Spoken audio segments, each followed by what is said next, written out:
오늘 청거할 말씀의 제목은 예수는 하나님의 아들 그리스도이십니다라는 제목입니다.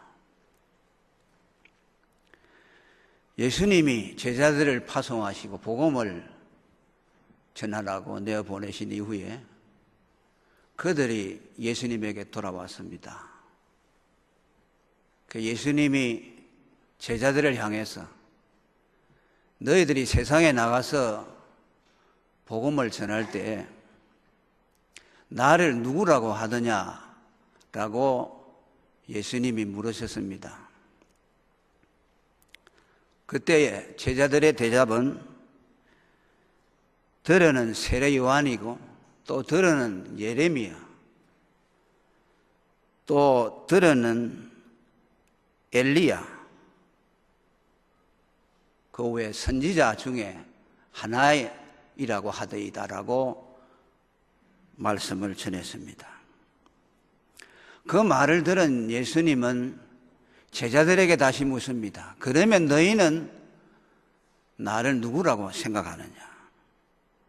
물으시니 그 중에 시몬 베드로가 주는 그리스도시요 살아계신 하나님의 아들이리다 라고 고백을 했습니다. 그 고백을 들은 예수님은 너무나 기뻤습니다. 그래서 바요나 시몬아 네가 복이 있다. 이를 내게 알게 한 이는 혈육이 아니요 하늘에 계신 하나님이라고 그를 칭찬해 주었습니다. 왜냐하면 이미 제자들의 보고에서도 알 수 있듯이 예수님을 직접 보고 만난 사람들이 많지만 예수가 누구인지 정확하게 아는 사람들이 매우 희귀했기 때문입니다.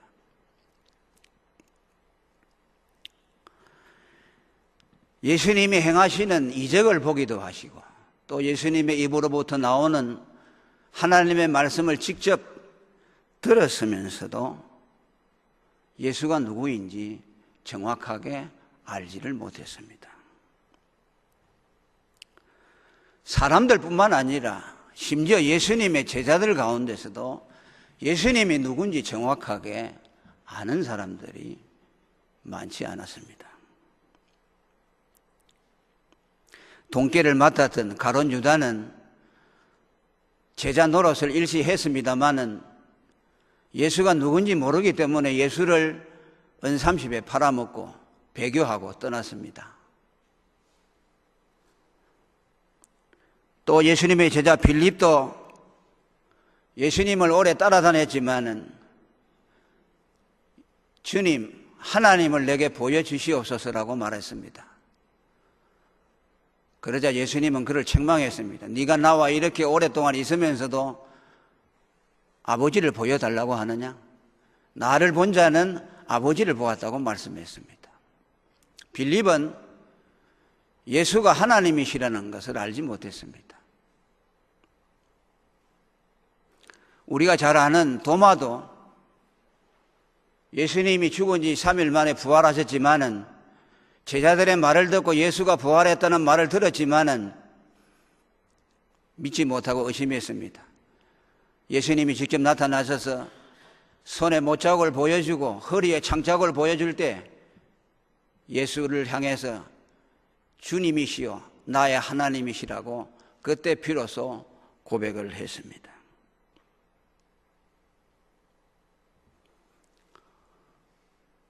오늘도 마찬가지입니다.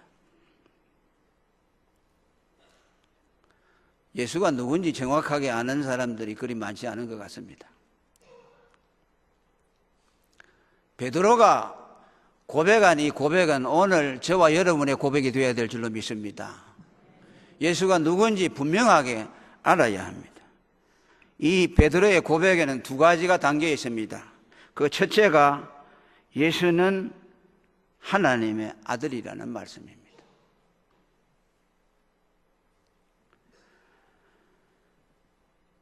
주는 그리스도시요 살아계신 하나님의 아들이라고 하신 말씀은 하나님의 아들이라는 말은 다른 말로 하면 하나님이라는 뜻입니다. 하나님의 아들은 하나님보다 조금 못하거나 등급이 낮은 분이 아니고 하나님의 아들이라는 말씀은 곧 그분이 하나님이시라는 뜻입니다. 왜냐하면 이는 유대인들이 증거한 말입니다. 요한복음 5장 18절에 예수가 자신을 하나님의 아들이라고 말할 때 유대인들이 뭐라고 했습니까? 저가 하나님과 동등됨으로 삼는다고 말했습니다. 하나님의 아들은 곧 하나님이시라는 뜻이죠. 일체 되신 분이라. 또 요한복음 10장 30절에는 나와 아버지는 하나라고 말했습니다. 예수님은 하나님과 일체이시고 하나이시고 동등된 분이시라는 뜻입니다. 요한복음 3장 31절에는 예수님은 하늘에서 오신 분, 곧 하나님이시라고 말씀합니다. 이 하나님이 사람의 몸을 입고 이 세상에 오셨습니다. 그분이 예수님입니다. 예수님이 유대 땅을 활보하고 다니신 것은 하나님이 자기가 창조하신 땅에 오셔서 다니신 것을 말합니다. 예수님을 만났던 모든 사람들은 하나님을 본 자들입니다.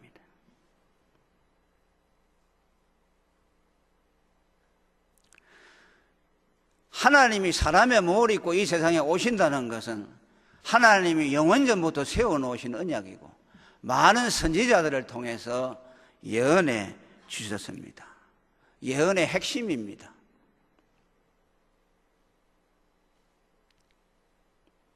미가서 5장 2절에 보면 베들레헴 에브라다야 이스라엘을 다스릴 자가 내게서 나올 것이라. 그의 근본은 상고이고 태초라고 말합니다. 상고와 태초라는 말은 그분이 하나님이시라는 말씀입니다.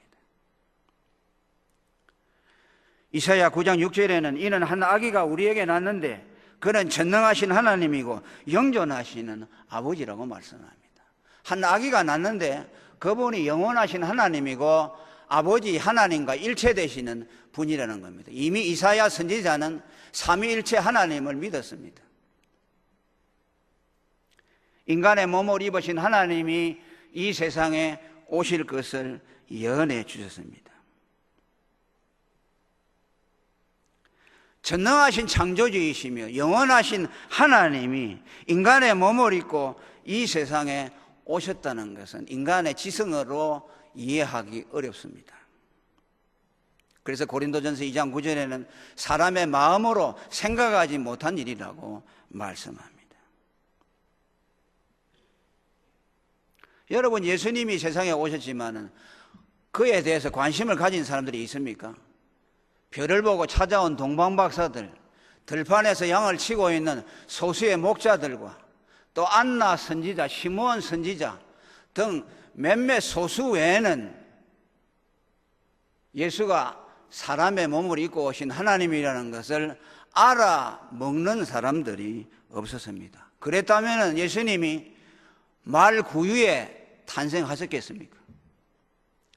세상에 지체 높은 사람들의 자제가 태어나면 문전성시를 이루지요. 그러나 하나님의 아들 예수가 이 세상에 탄생했지만 누가 그를 환영해 주었습니까? 알지 못했기 때문이죠. 요한복음 1장 11절에는 하나님이 자기 땅에 오매 자기 백성이 영접지 아니했다고 말씀합니다. 자기가 창조하신 이 세상에 왔지만은 그를 이 세상의 주인 하나님으로 영접하는 자가 없었다는 말씀입니다. 전통적으로 유대인들은 유일하신 하나님을 믿는 자들입니다. 이것은 유대교도라는 말하고는 다릅니다. 지금 이스라엘은 하나님을 믿는 자들이 아니고 유대교도들입니다. 기독교와는 전혀 상관이 없어요. 그들이 하나님의 이름을 부르고 아브라함을 부르지만은 하나님과 상관없는 사람들입니다. 왜 그런 줄 압니까? 사람의 몸을 입고 오신 하나님이신 예수를 믿지 아니하는 자, 다른 말로 하면 삼위일체 하나님을 믿지 아니하는 자는 하나님을 아는 사람이라고 할 수 없고, 그들이 믿는 하나님은 하나님이 아닌 다른 신입니다. 물론 그 유대교를 믿고 있는 이스라엘은 잠시 후 이제 예수님이 오시기 전에 회개하고 민족적으로 돌아올 것을 바울은 우리에게 말씀해 주고 있습니다. 그러니 예수라는 자가 세상에 와서 자기가 하나님이라고 말을 할 때 그걸 받아들이기가 쉽겠습니까? 그래서 유대인들은 예수님을 보고 의혹해 하는 자라고 말했습니다. 요한복음 10장 24절에 말했습니다. 쉽게 말하면 도대체 저 사람이 누군지 알 수 없다는 겁니다. 이적을 행하고 또 그의 가르침을 보면 범상한 인물은 아닌데 그렇다고 하나님이라고 할 수도 없어요. 왜? 하나님이 어떻게 인간의 몸을 입고 이 세상에 올 수 있는다는 거죠. 그들이 믿는 하나님은 영으로서 하늘 위에 거룩한 보좌 위에 계신 분인데, 그 하늘에 계신 하나님이 계신데 땅에 사람의 몸을 입고 와서 자기가 하나님이라고 하니까 그것을 받아들이기가 불가능했습니다. 그러니 예수는 의혹해 하는 자죠.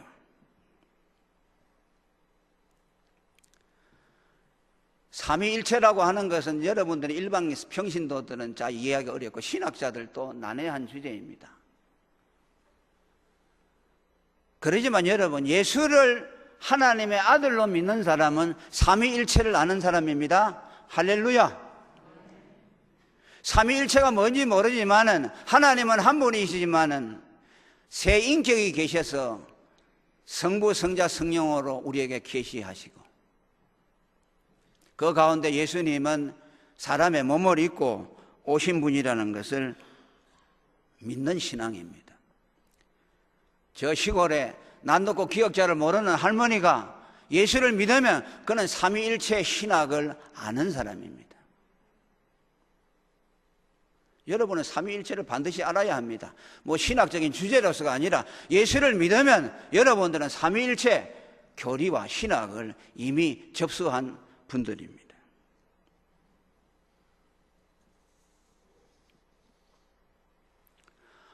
오늘 이단 경계주의를 여러분들이 맞이하는데 이단들을 한마디로 말하면 공통적인 속성은 삼위일체를 부정하는 데서 나옵니다. 여러분 뭐 여호와의 정인이나 신천지나 하나님의 교회나 모든 이단들의 공통점은 삼위일체를 부정합니다. 예수가 하나님이시라는 것을 부정하는 자들입니다. 거기에서 모든 이단이 파생이 됩니다.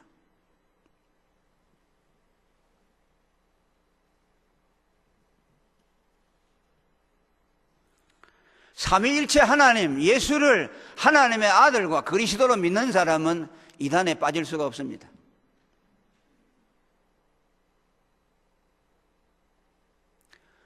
삼위일체 신앙은 신약 시대에만 나타난 것이 아니고 이미 구약의 성도들에게도 이미 나타났습니다.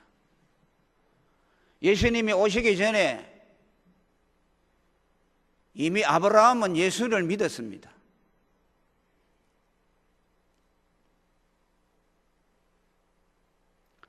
하나님을 믿고 성부 하나님을 믿고 인간의 몸을 입고 오신 그리스도, 그분이 장차 오셔서 자기의 죄를 대속해 주실 것을 믿었습니다. 요한복음 5장 56절, 5장이 13장이죠. 아브라함은 나의 때 볼 것을 즐거워하다가 보고 기뻐했다고 말합니다. 아브라함은 예수 그리스도가 오실 것을 믿었습니다. 할렐루야.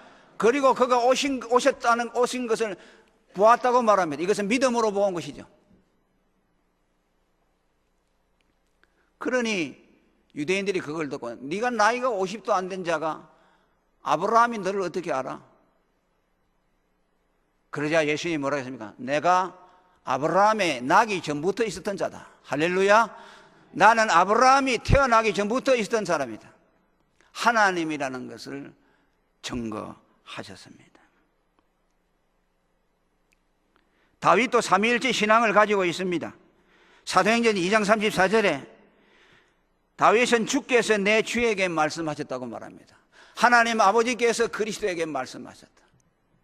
이미 구약 시대에 성부 하나님과 성자 하나님에 대한 믿음과 지식을 가지고 있었다는 말씀입니다. 25절에는 내 앞에 계신 주를 보고 내 우편에 계신 주를 보았다고 말합니다. 내 앞에 계신 주는 공의로우신 심판주이신 하나님이시오, 우편에 계신 분은 자기의 죄를 변호해 주실 하나님의 아들 그리스도를 말씀하고 있습니다. 오늘 우리들의 죄를 대속해 주시고 우리의 죄를 변호해 주시는 예수님을 말씀합니다. 그리고 31절에는 그리스도가 죽으시고 부활할 것을 미리 그는 다 보았다고 말씀합니다. 여러분들은 예수를 하나님으로 믿으십니까? 할렐루야. 이것을 믿어야 합니다. 이것을 믿어야만 영원한 생명을 얻는다고 말씀합니다. 예수를 하나님의 아들로 믿어야만 영생이 있다고 말씀하셨습니다. 그리고 예수는 그리스도라고 말합니다. 하나님이 인간의 몸을 입고 이 세상에 오신 이유가 무엇입니까? 한 가지밖에 없습니다. 저와 여러분 택한 백성들의 죄를 대속해 주기 위해서입니다. 왜냐하면 죄라는 것은 반드시 사람의 육체에다가 죄를 전가시고 뒤집어 씌워서 심판을 해야만이 죄가 없어지기 때문입니다. 하나님은 우리를 그냥 용서해 주실 수가 없습니다. 공의로우신 하나님은 반드시 죄값을 받아내야 합니다. 그렇기 때문에 반드시 인간의 몸을 입고 와야 합니다. 그래서 로마서 8장 3절에 자기 아들을 죄 있는 육신의 모양으로 보내사 육신의 죄를 담당시키셨다고 말합니다. 반드시 육신을 입어야 합니다. 하나님. 마태복음 20장 28절에도 인자가 온 것은 자기 목숨을 많은 사람의 대속물로 주려 함이라고 말씀합니다. 이사야 53장 6절에는 여호와께서 우리 무리의 죄악을 그에게 담당시키셨다고 말씀합니다. 인간은 죄를 지었기 때문에 죄를 짓는 그 순간 자신은 죄를 갚을 수 있는 자격을 이미 상실해 버렸습니다. 구약의 제사 예법에 보면 개나 돼지나 더러운 짐승은 하나님 앞에 속죄 제물로 바칠 수 없다고 규정한 것은 범죄한 인간은 하나님 앞에 자기의 목숨을 드리고도 죄를 속할 수가 없다는 것을 예표해 주신 것입니다. 젖먹고 흠없는 어린 양 같은 하나님의 아들 그리스도의 피만이 저와 여러분의 죄를 속할 수가 있습니다. 그렇기 때문에 하나님이 아니고서는 죄를 속할 분이 없습니다. 그래서 그분에게 하나님께서 그분을 위해서 한 육체를 예비해 주셔서 육체를 입으시게 하시고 이 세상에 오셔서 천신만고하시고, 여러분 예수님이 이 세상에 오신 것은요 쓰레기통에 들어온 것과 같아요. 여러분들 술 많이 먹고 냄새나는 사람 옆에 가면은 견딜 수 있습니까? 하나님이 인간의 몸을 입고 이 세상에 오신 것은 그와 똑같아요. 예수님은 이 세상에 오신 자체가 고통이었습니다. 죄 없는 그분이 죄인들 틈에 있다는 자체가 고통이었어요.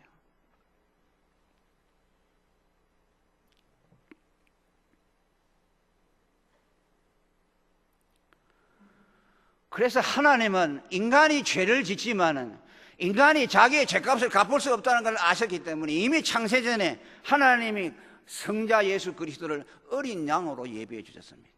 그래서 성경에 예수님은 창세전부터 죽기로 예비하신 분입니다.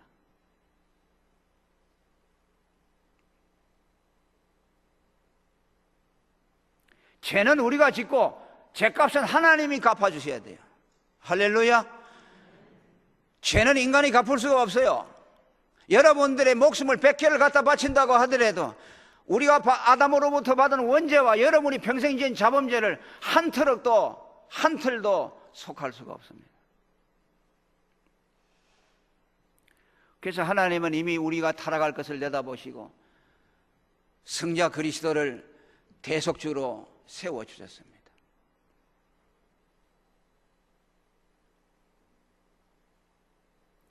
이것은 아브라함에게 아들 이삭을 바치라고 하나님이 요구하시면서 동시에 여호와 이래 그 아들을 칼로서 찍어서 제물로 드리려고 할 때 하나님이 노타치 손대지 마라 하시고 우편으로 보라 하니까 숲풀 속에 양이 뿌리가 걸려서 음매하고 있는 걸 봅니다. 그것을 갖다가 바쳤습니다. 이미 하나님은 아브라함이 자신의 아들을 바쳤다고 이미 인정해 주셨습니다.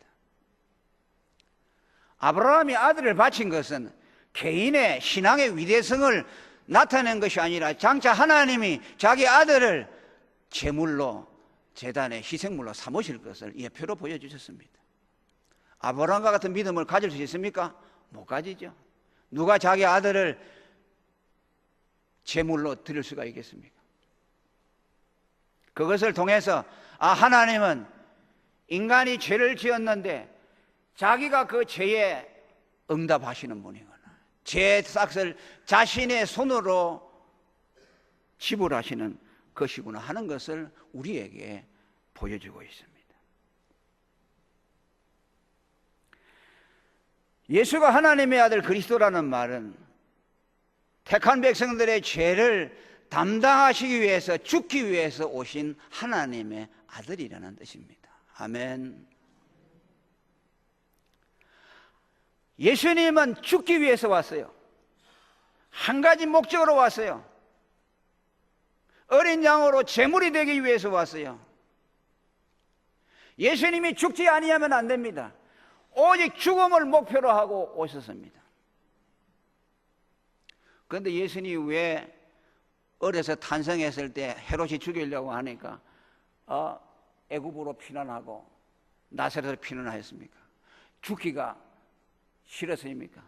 또 유대인들이 아주 장성한 이후 공생애 하는 동안에는 예수님을 낭떠러지에 몰아다가 밀어넣으려고 할 때 호련히 그 자리를 피했다고 말합니다. 예수님이 죽는 것이 겁이 나서 그렇습니까? 아닙니다.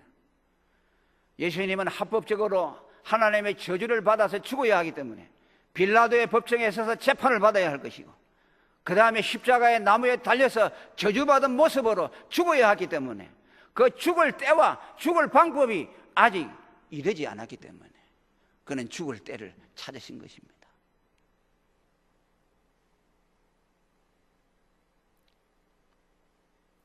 예수님은 4대 성인 가운데 하나로 우리에게 훌륭한 삶의 모범을 보여주기 위하여 오신 성인 군자가 아닙니다. 오늘 여기에 앉아 계신 여러분들은 그런 생각을 가진 분들이 없으리라고 믿습니다. 그러나 간혹 상당한 수의 그리스도인이라고 하는 분들이 예수를 그렇게 생각하는 사람들이 많습니다. 예수는 우리를 위해서 훌륭한 삶의 모범을 보여주시고 그것을 따라 행하여 살도록 우리 앞서서 그것을 보여주신 분이라고 생각합니다. 그렇게 예수를 믿으니 모든 것을 윤리적인 잣대로 판단을 하게 되고 거기에다가 신앙의 초점을 맞추니 잘못된 방향으로 흐르는 겁니다.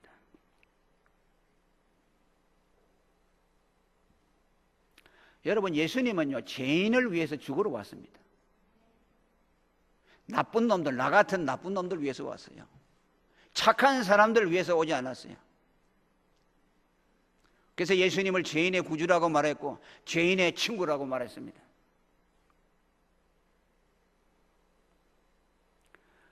예수님을 착한 분으로 인생의 모범자로 아는 사람들은 예수를 믿으라고 하면 모르죠. 나는 나쁜 사람이 돼서 예수를 못 믿는다 그러죠.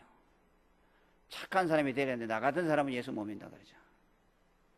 그 사람이 정말 자기가 나쁘다고 생각하면 그 사람이 바로 예수를 믿어야 될 사람이요.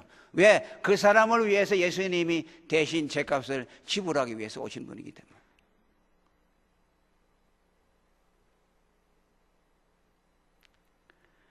예수님 당시에 예수님을 누가 믿고 그를 따라다녔습니까? 세리와 창기와 같은 사람들입니다.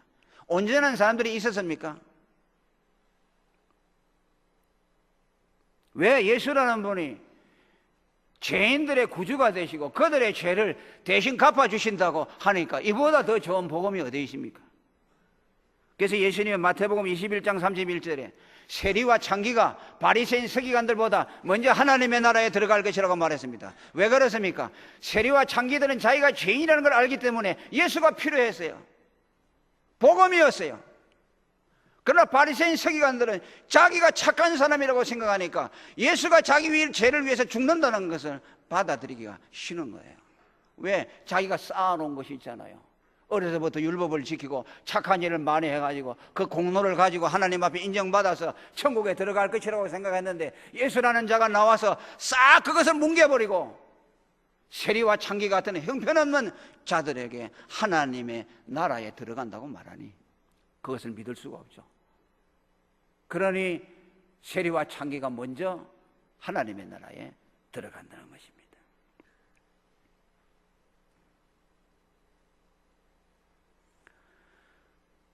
예수님을 여러분 하나님의 아들 그리스도로 믿으시기를 바랍니다.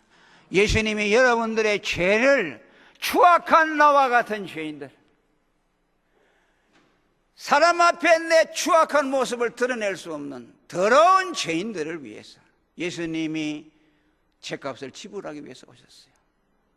그걸 생각할 때마다 우리는 가슴이 메어지고, 나 같은 죄인을 구원해 주신 주님이 너무나 감사하고, 예수님이 안 오셨다면 나 같은 죄인에게는 희망이 없다는 걸 생각할 때 얼마나 감사한지 몰라요.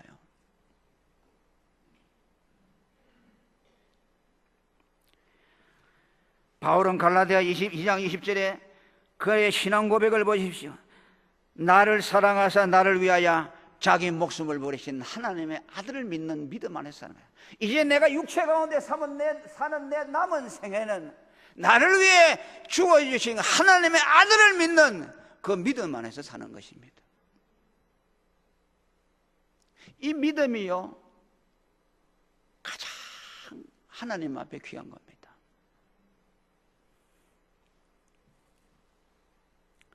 이 믿음을 가진 자들에게 오늘 예수님은 하니까 천국 열쇠를 주신다고 말씀해요. 오늘 구절을 읽지 아니했는데요, 이 고백 위에 내 교회를 세운다고 했습니다. 기독교회, 그리스도의 교회는 어떤 교회입니까? 예수를 하나님의 아들로 믿는 사람들이 모인 곳이 교회입니다. 아멘. 이 고백을 하는 사람들의 모인 자들이 모인 곳이 교회입니다. 예수를 하나님의 아들, 내 죄를 위해서 죽으신 그리스도로 믿는 자들이 모인 곳이 교회입니다. 하나님을 가장 영화롭게 하는 일이 무엇이냐? 여러분들의 선을 행함으로서가 아니라 여러분들을 위해서 인간의 몸을 입고 오셔서 십자가에 죽으신 하나님의 아들 그리스도를 여러분들의 구세주로 믿는 것이 하나님을 가장 영화롭게 하는 일입니다. 왜 믿음으로 구원 얻게 하신 줄 압니까? 공짜죠. 은혜가 되기 위해서. 그러나 그보다 더 앞선 것이 있습니다. 믿음을 통해서 하나님이 인간의 몸을 입고 와서 나 같은 죄를 위해서 십자가에 못 박혀 죽었다는 걸 고백함으로써 예수 그리스도의 피를 가치롭게 만들고 그분의 하나님 되심을 높여드리기 때문에 그것이 귀한 것입니다. 그것은 여러분들이 소를 잡아드리고 여러분들의 재산을 다 팔아드리는 것보다 더 귀한 것입니다. 어떤 사람들은 말하면 예수 믿어 구원받는다고 하면 값싼 구원이다 그래요. 왜? 믿음으로 구원받는다고 하니까 돈도 안 들고 아무것도 안 드니까 그러니까 값싼 구원이죠. 믿음이 값싼 구원입니까? 아닙니다. 믿음은 하나님을 가장 영화롭게 하는 것입니다. 여러분이 하나님을 영화롭게 하기를 원한다면 예수를 하나님의 아들 그리스도로 믿으시기를 바랍니다. 이것을 믿을 때요 하나님이 막 기뻐하십니다. 따라합니다. 주는 그리스도시요 살아계신 하나님의 아들이시니이다. 지금 하나님이 막 좋아서 팔다팔다 뛰셔요. 아멘. 이보다 귀한 거 없어요. 여러분들의 기도가 왜 연락드린 줄 압니까? 예수님 때문에 올라가요. 예수 이름으로 기도했잖아요. 여러분들이 기도를 많이 해서가 아니라 하나님은 여러분들이 기도하는 걸 통해서 예수의 공로를 받는 거야. 예수의 이름 때문에 기도가 가치롭고 그 예수의 이름에 담겨가지고 여러분은 그냥 덤으로 올라가는 거죠. 하나님은 예수 외에는 받지 않습니다. 그 피 외에는 받지 않습니다. 여러분들이 하나님을 위해서 뭐 헌신한다고 우리는 자랑할 것이 없어요. 아무것도 아니에요. 그게 뭐라 합니까? 사도는 너희가 말씀을 하려면 하나님 말씀하는 것 같고 뭐든지 하려거든 뭐라고 하세요? 예수 이름으로 하라고 합니다. 너희들의 봉사를 통해서 예수 이름이 높여지기를 원한다는 말씀이에요.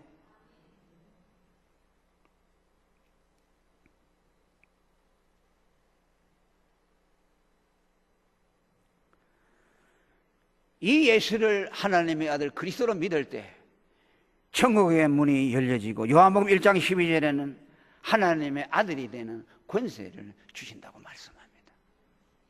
왜? 예수가 하나님의 아들이기 때문에 예수를 영접하면 내가 예수의 위치에 서게 됩니다. 예수님이 하나님의 아들인 것처럼 그 예수를 믿으면 내가 하나님의 아들의 지위에 서게 되는 겁니다. 율법의 정죄에서 다 벗어나게 되고 율법의 정죄에서 벗어날 때 나는 하나님의 아들로 성격되는 겁니다.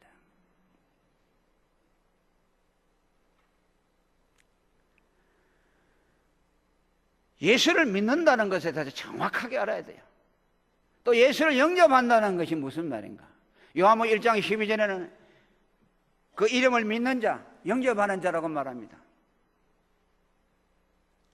어떤 사람들은 영접한다고 하면 예수님을 오소서 하고 뭐 이게 부르듯이 그 강신수 하는 게 이제 이방에서 신을 부르는 거죠. 오소서. 그러니까 오늘 그 에큐메니칼한 종교다원주의적인 영성 훈련하는 사람들이 예수 신을 만나려고 막 노력하죠. 앉아서 명상을 합니다. 어디에 예수를 받아들여 마음을 열고 예수가 내 앞에 와 있다는 걸 생각하고 예수를 호흡하세요. 그러면서 아주 신비주의적인 방법들을 동원해 가지고서 그래가지고 예수를 만나게 한다고 말합니다. 이건 여러분 사탄의 장난입니다. 예수를 영접하는 건 어떻게 영접합니까? 예수님의 죽음을 받아들였으면 됩니다. 아멘. 예수의 죽음을 내 죄값으로 받아들여야 돼요. 그 사람 안에만 하나님이 들어갑니다. 살아있는 예수를 영접해서는 예수님이 그 사람 안에 들어가지 못해요. 죽은 예수, 나를 위해 십자가에 죽으신, 나를 위해 살을 찢으시고 피를 흘리신 그 예수님의 죽음을 나의 죄값으로 받아들일 때에 예수님이 그 죽음을 통해서 우리 안에 들어오셔요. 그게 믿는 겁니다. 그게 믿는다는 말과 영접한다는 말은 같아요. 예수님은 살아서 못 들어와요. 우리 안에 반드시 그의 죽음을 통해서 들어옵니다. 여러분이 예수를 영접하기를 원하면 그분의 죽음을 받아들이세요. 이 길 외에는 예수를 만나는 길이 없습니다.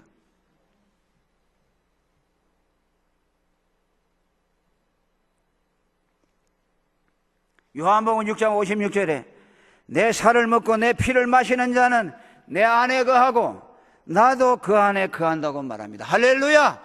누가 그 사람 안에 거하느냐? 예수님의 살과 피를 먹어야 됩니다. 살과 피는 뭐입니까? 그분의 죽음이며 나는 하늘에서 내려온 산떡이니 사람이 나를 먹으면 살리라. 그의 몸이 찢어지고 찢어져서 우리에게 성찬식 할 때마다 예수님의 살과 피를 마시잖아요. 그건 뭐입니까? 예수님의 죽음을 받아들이는 거예요. 예수님이 이렇게 자신의 살을 찢어서 나를 위해 죽으셨구나. 그 죽음을 받아들이면서 떡을 먹고 포도주를 마시는 거예요. 저는 한때 신비주의에 빠져서 이상한 방법으로 하나님을 만나려고 많이 노력했습니다.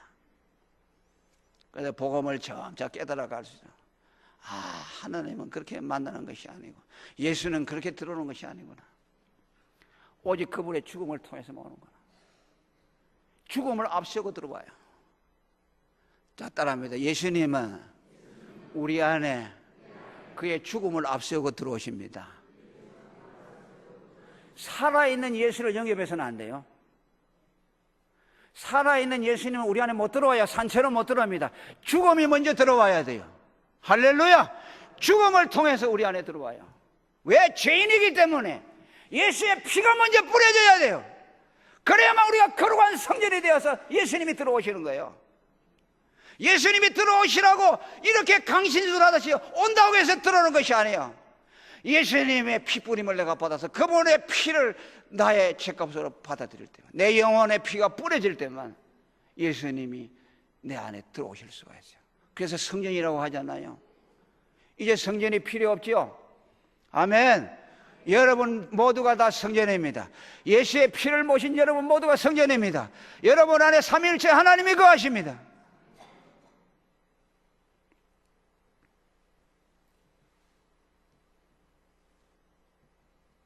그런데 이 예수가 하나님의 아들 그리스도로 믿는 것을 예수님 뭐라고 했습니까?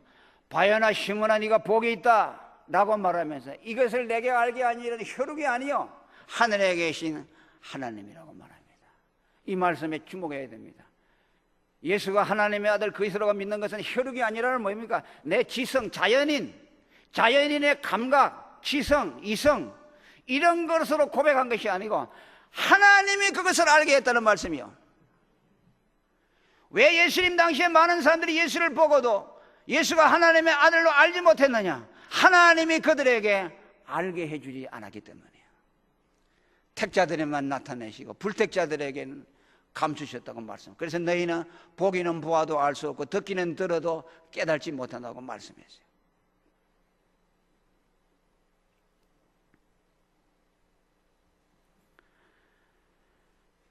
예수님을 3년 동안 따라다니던 최측근에서 예수님과 함께 먹고 마시고 같이 잠자던 제자들도 예수님을 제대로 알지 못했어요. 혹 여러분들은 내가 예수님 당시에 태어나서 예수님이 갈릴리 해변에 걸어다니신 거 보고 이적 행하시는 거 보고 그분의 설교를 들었으면 내가 지금보다 예수를 잘 믿을 수 있을 것이라 이렇게 생각하는 사람이 있습니까? No. 아니에요. 예수 본다고 해서 예수를 아는 것이 아니에요. 혈육으로 인간의 지성으로 알아먹을 수가 없어요. 그래서 예수는 뭐라 하죠? 공개된 비밀이라고 하는 거예요. 보면서도 알지 못하는 거죠. 예수님은 숨어 다니지 않았지만 보고도 알지 못해요. 하나님이 알게 해주셔야 된다.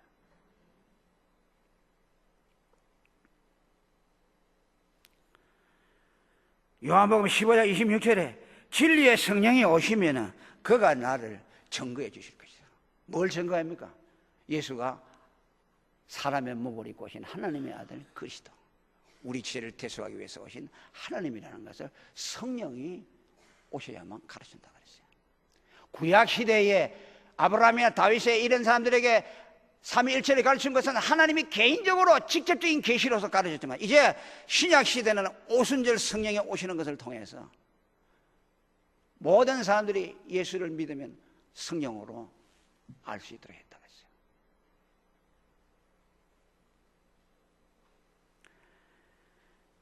마태복음 22장 43절에 다윗도 성령에 감동하여 그리스도를 주라 칭하였다고 말합니다. 할렐루야. 여러분 다윗이요 예수님보다 수백 년 전에 산 사람인데 예수가 하나님의 아들 그리스도라고 믿었어요. 무엇으로? 성령으로. 다윗은 선지자라. 그가 해받을 것을 아시고 죽은 지 3일 만에 부활하셔서 그의 육체가 썩음을 당치 않을 것이라고 다윗에게 하나님이 성령으로 계시해 주셨습니다.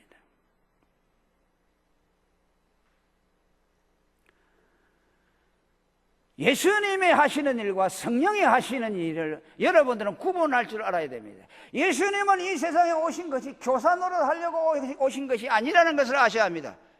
많은 사람들이 예수님을 스승으로 알기를 원합니다. 예수님이 제자들을 데리고 다니면서 가르치시니까 예수님이 선생 노릇하러 왔다고 생각합니다. No! 예수님은 자신이 하나님의 아들이라는 것과 그가 죽으실 것을 이루기 위해서, 그 예언한 것을 이루기 위해서 오신 것이고 거기에다 초점을 맞췄습니다. 그래서 예수님은 십자가에 죽으시고 3일 만에 부활하시고 40일 동안 이 세상에 계시다가 바로 성천하셨어요. 왜? 더 이상 할 일이 없어요. 안 그렇습니까? 왜 그렇게 빨리 가셨을까? 예수님은 죽는 데다 초점을 맞췄기 때문에 대속을 다 이루어서 이제 더 이상 세상에 있을 일이 없습니다. 이제 그 역할을 바톤 터치했는데 그건 누구냐? 성령이 예수님을 대신해서 오셨습니다. 할렐루야. 그분은 오셔서 뭘 하시는 분이냐? 예수가 우리 죄를 위해 죽으신 하나님의 아들 그리스도라는 것을 증거해 주시기 위해서 성령을 보내주었습니다. 왜? 이것은 인간의 이성으로 알아먹을 수가 없어요. 공부를 많이 했다고 할 수가 없어요. 신학 박사라고 할 수가 없어요. 성령이 오시어서 가르쳐 주지 아니하면. 그래서 너희는 땅에 있는 사람은 스승이라 하지 말라 그랬고, 요한 1서에는 성령의 기름 부음이 너희 안에 거하시느니 아무도 너희를 가르칠 필요가 없고 그가 너희들에게 너희를 가르치리라고 말씀합니다.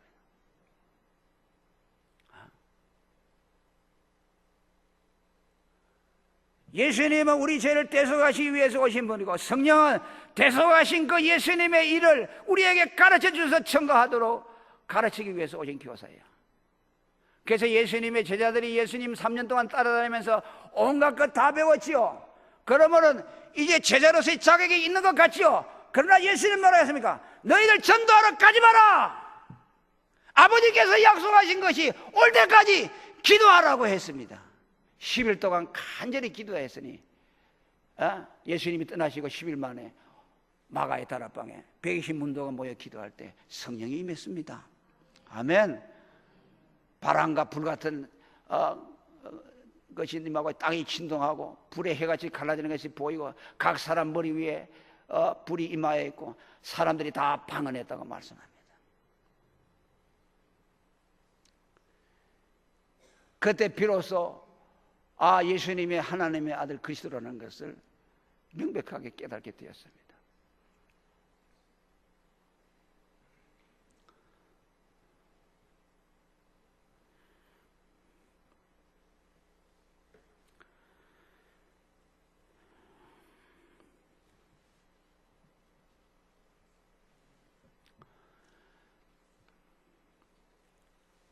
이 예수는 하나님의 아들 그리스도라는 이 사실은 인간의 머리로서 알아먹을 수가 없어요.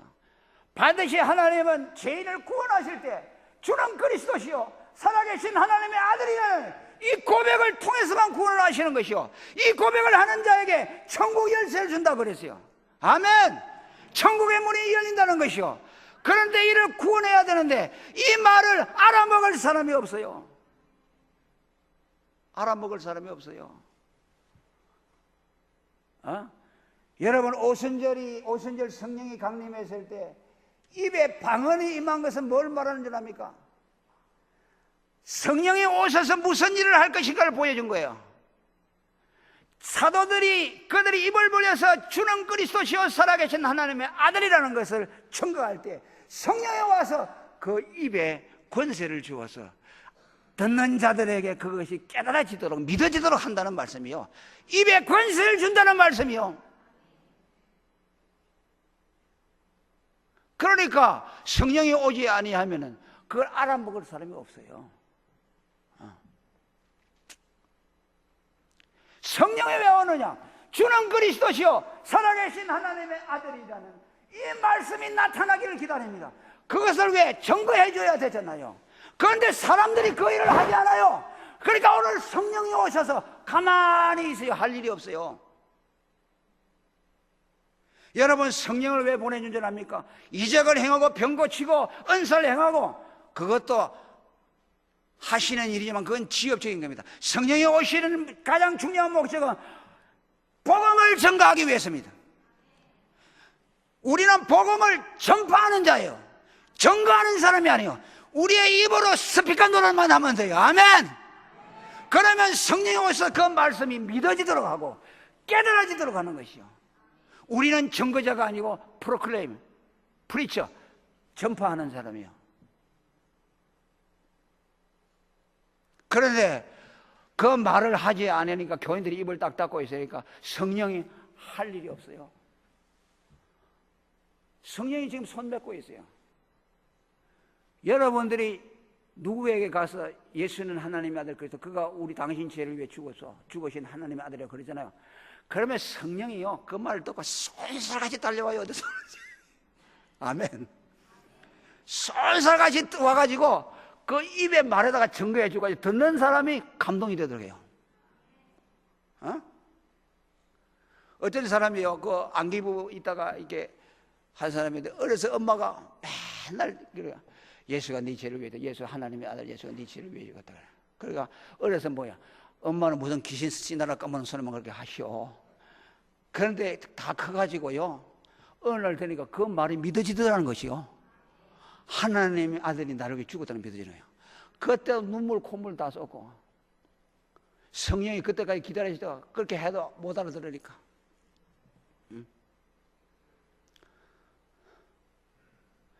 그러니까 전도라는 것은 뭐냐 하면, 전도는 반드시 복음을 통해서만 전도해야 돼요. 아멘. 하나님의 구원은 뭐냐? 복음을 통해서만 하는 것이죠. 다른 말 가지고는 영혼을 구원하지 못해요. 사람의 죽은 영혼에 들어가서 그 영혼을 터치할 수 있는 것은 예수의 복음뿐이요. 나사로가 죽었을 때 가서 나사로야 나오라니까 무덤에 살아났습니다. 아멘. 귀가 다 다쳐 죽어 썩었는데 사람의 목소리가 아무리 여러분 해도 그러나 하나님의 아들의 음성은 들어갑니다. 죽은 영혼에게 들어갑니다.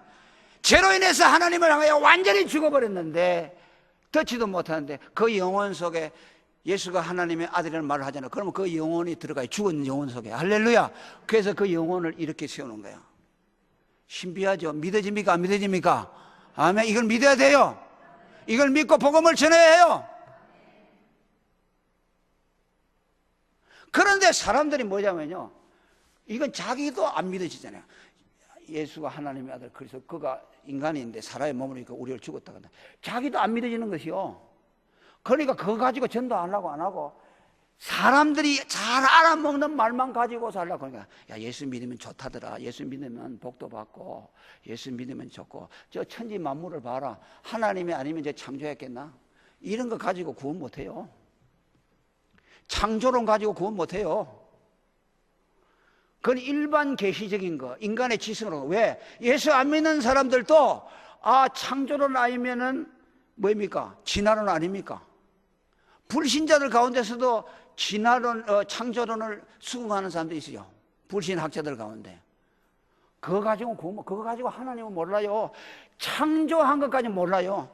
반드시 죽은 영혼은 복음을 들어야 돼요. 그러니까 그 복음은 뭐요? 사람이 못 알아먹는 외국어를 하는 것이요. 예수가 사람의 몸을 입고 오신 하나님의 아들이라는 것은요, 이 세상에서는 들을 수 없는 외국어요. 그래서 방언이요. 왜 방언했습니까? 알아듣지 못하는 말로 했어요. 너희들이 앞으로 무슨 말을 하느냐? 알아듣지 못하는 말을 하라는 말이요. 입에 방언을 주신 것은 살라 그것도 좋지요. 그것도 좋긴 좋아요. 살라 알아먹지만. 그러나 그 말의 근본적인 뜻이 뭐입니까? 세상에 나가서 외국어를 하라는 말이에요. 못 알아듣는 사람들, 일반의 지성으로 알아듣지 못하는 말을 하라는 것이요. 그러면 성령이 와가지고 그 말에 증거해서 그 사람 믿어지게 할 것이요. 여러분 한번 해봐요. 전에 이경선 목사 그런데 한번 해보자. 사람 길에 가는 사람 붙들고 그렇게 한번 해보세요. 택한 백성이면요, 그 뭔가 반응이 일어나요. 그리고 여러분들이 그 말을 할 때 여러분 가슴 속에서 불이 일어날 것을 경험할 겁니다. 아멘. 저는요, 예수가 하나님의 아들이라 내가 그 말을 하죠. 가슴에서 막 불이 일어나요. 신비주의라고 뭐 해도 괜찮아요. 예수라는 말, 그분이 그리스도시여 살아계신 하나님의 아들이라는 말하면요, 얼마나 좋은지 몰라요. 왜? 성령이 오셔서 증거하니까. 자, 따라하면 이제부터 다 같이 크게 합니다. 이제부터 전도할 때 사람들이 못 알아먹는 방언으로 전도하겠습니다. 그게 뭐요? 예수는 그리스도시요 살아계신 하나님의 아들이에요. 이걸 가지고 이론으로 설명하겠어요? 그래서 철학에 오염되지 않고 인간의 지성에 오염되지 않는 두 가지 기독교 사상이 있는데 그 철학자들이 말하는 신학들이 그게 뭐냐면 영혼이 불멸하다는, 그 다음에 삼위일체요. 예수가 하나님의 아들이라. 이거는요 지성으로 설명할 수가 없잖아요. 그러니까 가장 오염 안 된 부분이 삼위일체요. 예수가 하나님의 아들이라고 믿는 것은요 가장 고상한 지식이요. 할렐루야. 그것만이 구원해 주시고 그것만이 하나님을 만나게 해주신다. 이단주의를 맞이해서 여러분들 우리 주위에 이단이 덕실거리는데 오늘 이 삼일째 신앙 베드로가 고백한 이 분명한 고백만 있다면 여러분들은 어떤 이단들이 와도 능히 이겨낼 줄로 믿습니다. 그리고 성령에게 일할 기회를 주시기를 바랍니다. 입을 벌려서 복음을 전하세요. 근데 왜 소리가 전하세요 하니까 소리가 죽어 들어갑니까? 자, 입을 벌려 소리를 전하세요. 입을 벌려 복음을 전하세요. 그렇게 하면요, 성령이 여러분들에게 오셔서 일하시는 것을 보여주실 거예요. 할렐루야. 기도합니다. 하나님 감사합니다. 귀하고 사랑하시는 우리 이 명지 대학교회 또 존경하는 우리 목사님과 성도들 또 옆에서 복음을 전할 수 있는 기회를 주신 것을 감사합니다. 이 복음이 우리 가슴에 영원히 살아서 주님 앞에 갈 때까지 이 복음의 능력으로 사는 저희 모두가 되게 하옵소서. 예수님 이름으로 기도하옵나이다. 아멘.